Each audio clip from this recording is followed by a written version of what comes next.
अच्छा अच्छा राजकुमार, अरे तू जो भजनिया लिखे रहला माई का गवागल कि नहीं, तनी फोन करके पूछा सतीश से। अच्छा रुका रुका।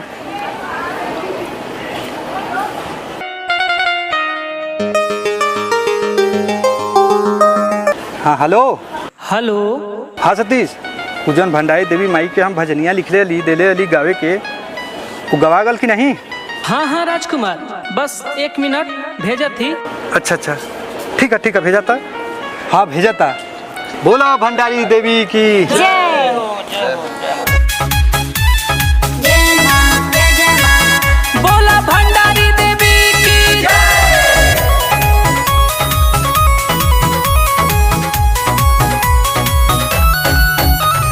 जय जय जय भंडारी देवी, जय जय जय कल्याणी देवी। सदा तेरा उपकार रहे, माया सा तेरा प्यार रहे।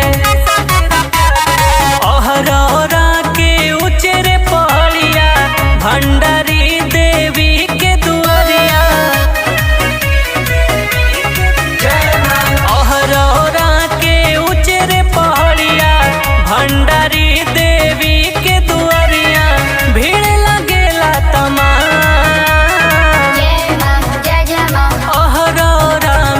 पावन बा भंडारी देवी धाम।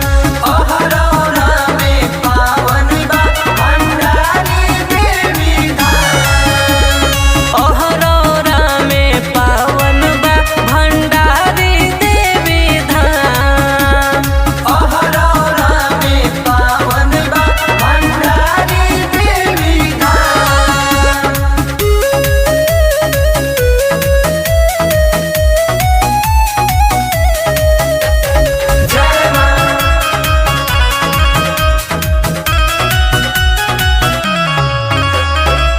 दूर दूर से आवेला लोगवा, भंडारी देवी दुआरिया हो।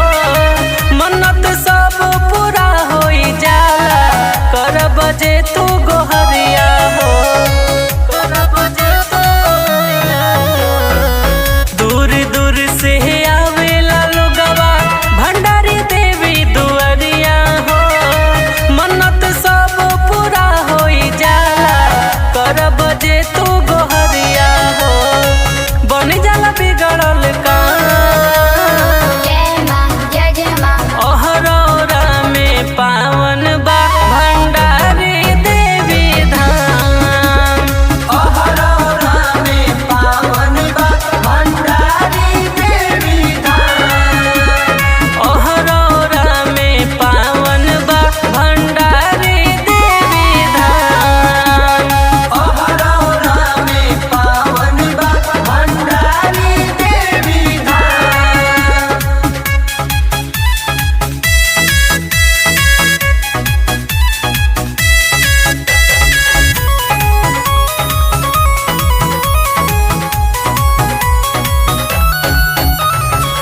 जग जननी